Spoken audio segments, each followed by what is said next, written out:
everyone, this is Mindy Eggen here for Scrapbook and Cards Today magazine, and today I'm going to be sharing inspiration using the Let's Stamp Together kit. The first thing I'm going to do, and if you haven't checked out your amazing kit yet, is go through some of the products. I was kind of trying to decide what I wanted to play with first, and of course, these stencils are absolutely amazing, so I really loved those. There's also this smaller stamp set with some skinny strip sentiments and additional silhouette images. I have the reference card off on the side. And how fun to have an embossing folder in the kit this month, plus tons of dies. Now, normally I would go straight for these stencils, but this little heart really grabbed my attention.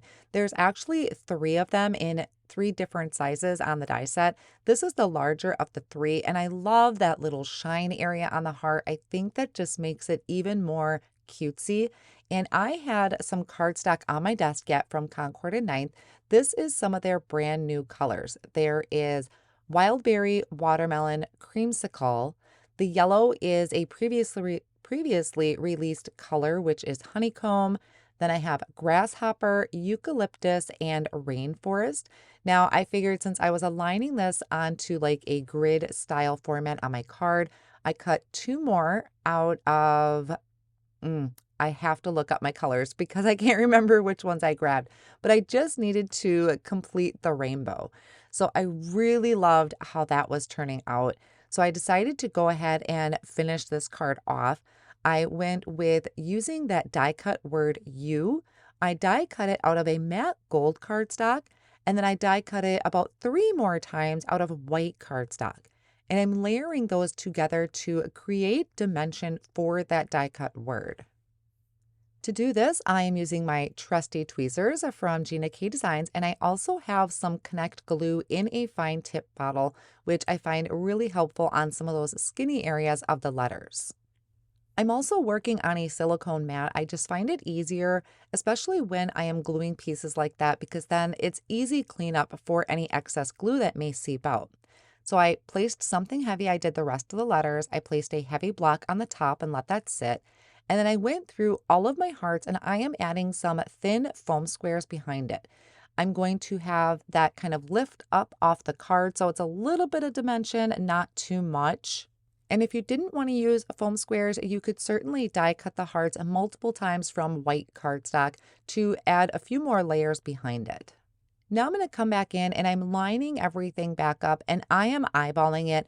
I will be honest, I tried bringing out a T-square ruler. I tried using the grid on my glass surface, but I am just not a ruler person. So I decided to just eyeball it. Now, once I kind of had them in place, I am very careful with my hands, or I'm trying to be, so that I'm not bumping them. And then I can start taking off the backing of the foam squares and placing those back on the cardstock. I'm really trying to be mindful of keeping that heart centered and then working around those center hearts. Sorry about my head getting in the way there. I just really wanted to make sure that they are all pretty straight across the front of the card. I think I did fairly well for keeping them straight. It's also where my tweezers come in super handy because it keeps my hands out of the way and then I don't risk bumping anything. Now, I do have a sentiment that I had stamped on Pebble cardstock down there at the bottom.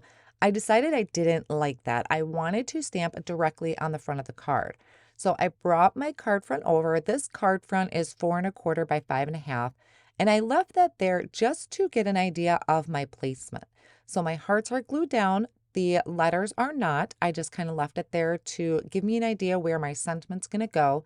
And this skinny sentiment, I'm really going to try and center with my hearts because one little piece being off is going to make everything off.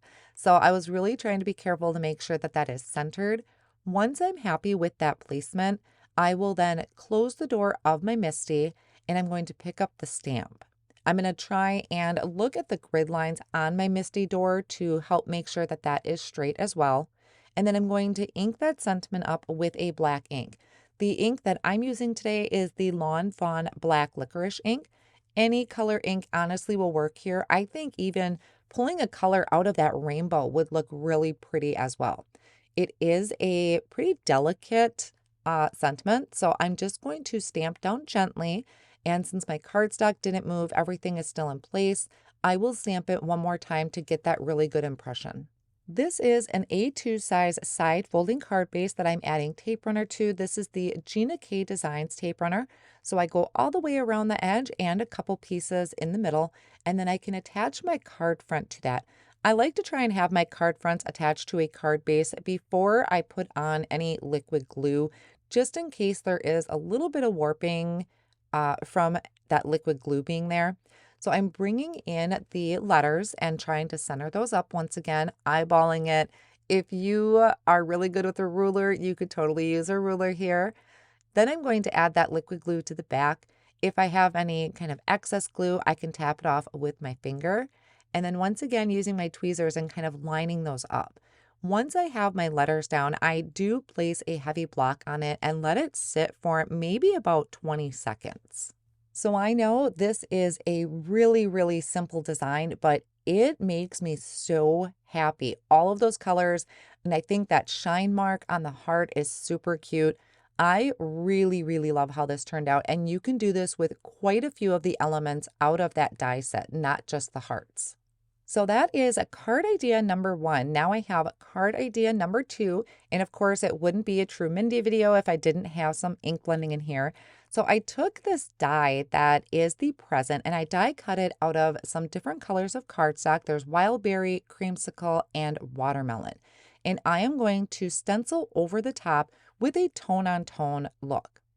To help hold my stencil down, I am using this mat from Picket Fence Studios. I think they call it a color palette. I'd have to look at the packaging. But these are some clear, it's like the type of product that's made from your clear stamps. And it's going to hold not only the cardstock, but also my stencil over the top of it so it doesn't shift around.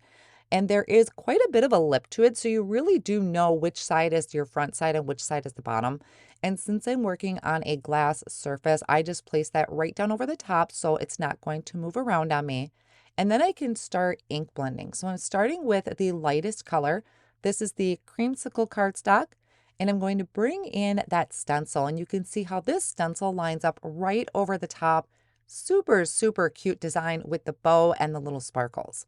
Something else I just recently got from Picket Fence Studios are these mini paper pouncers. I haven't really worked with paper pouncers before.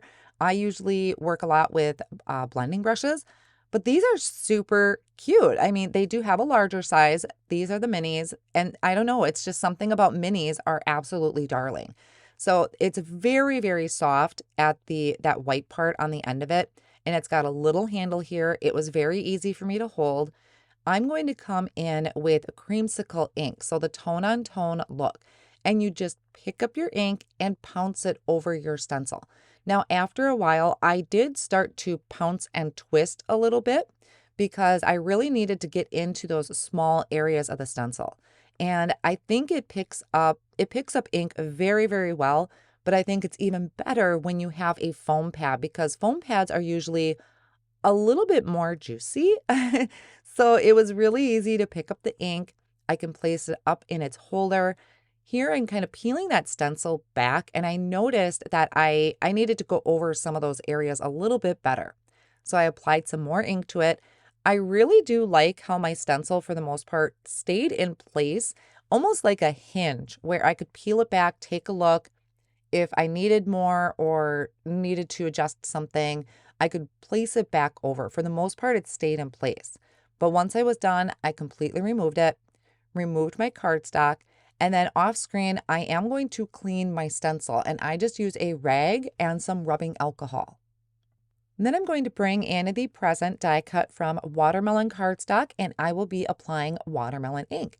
So I grabbed the light pink pint-sized paper pouncer, I think is what the packaging said. And I'm aligning the stencil over my present, and I'm going to ink that up in the watermelon ink, again, for that tone-on-tone look. I've seen these paper pouncers a lot, and I haven't really used them because I really do like ink blending with my brushes. But in something like this, or even adding color to die cuts, they do come in super handy. I wouldn't do a swirling motion with them mainly because they are super soft. I don't think they're really intended to do like a full type of ink blending that you're going to see me do here in a minute. But as far as adding color through a stencil, especially delicate stencils, I think these would come in super handy. So I added the watermelon ink. I'm going to peel this back, check it out, and make sure that I have all those areas covered. Pretty happy with it. Again, I'm going to clean my stencil because I'm going to be changing colors. So I will kind of clean that off with the rubbing alcohol and then bring in the cardstock that is wild berry. Now, originally I had picked out, and this doesn't really matter, but I originally picked out a paper pouncer that was the red handle. Decided to go with the purple because wild berry is kind of one of those wild card colors. It's red, it's purple, it's a beautiful color. So again, I did the tone on tone color there, and this one is a little bit more subtle. So I could have probably came back in and added a heavier amount of ink, but I think it still turns out pretty awesome looking. So I will wipe this sticky mat down just with a rag and some water, and I'll put it back in its packaging. And then I'm going to work on an ink blended background. So this is where my ink blending comes in. I like to use brushes for doing background panels.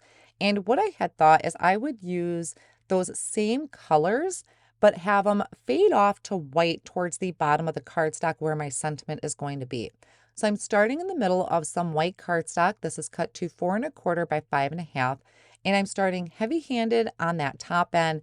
And then I'm going to get a little bit lighter pressure as I get towards the bottom so that it fades off into the white.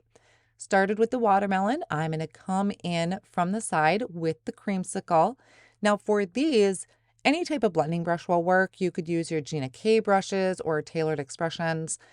These happen to be the flat blending brushes from Altenew, which is what I tend to grab when I'm doing more of a full panel background versus a stencil. And now this last color here is the wild berry. It's really going to pack a punch on that edge.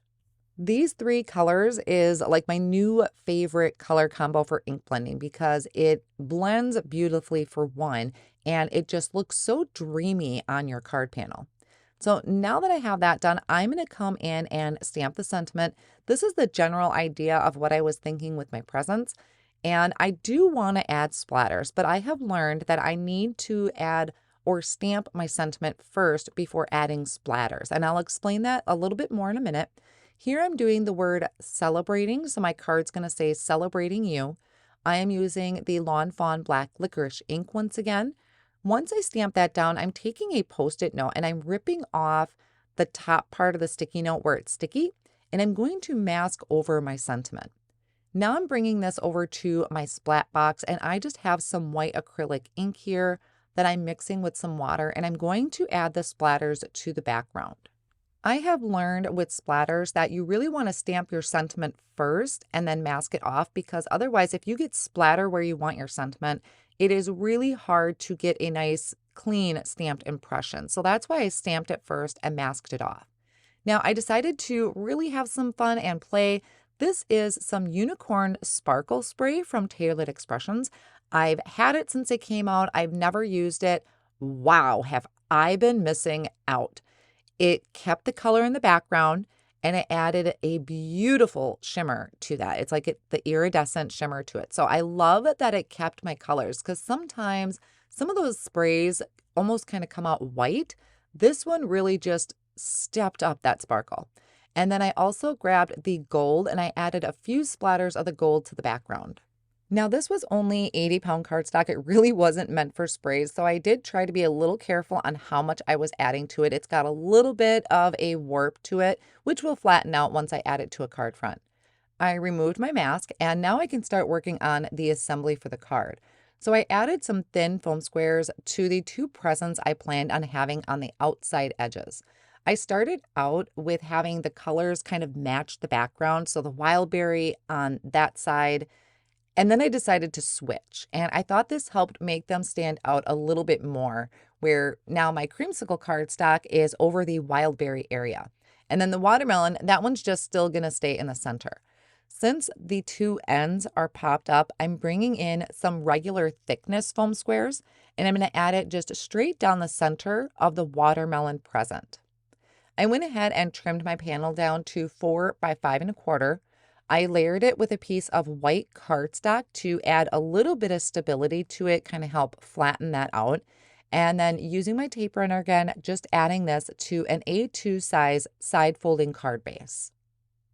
Then I can start removing the backing of the foam squares and adding my presents to the front of the card. So I started with the presents that are going to go on the outside edge. I'm trying to keep the margins about the same. And if you notice there, I have that adorable little heart dish. That is from Spellbinders. There's like a set. There's a whole bunch of them in there. So I like to use them for either my embellishments, or in this case, I'm putting the backing of my foam squares in there because those things seem to just really stick down to a glass mat. So it's really helpful to have that dish. I went ahead, added my watermelon present to the center, and then added the U to the bottom there, just like I did in my first card. So there is my second card. So I kind of got a little bit of both worlds. We have some blending and some sprays and stencils, and then we have this really clean and simple die cut card. And even though they're both almost two completely different cards, I love how both of them turned out, and I hope you do too. Thanks so much for joining me today.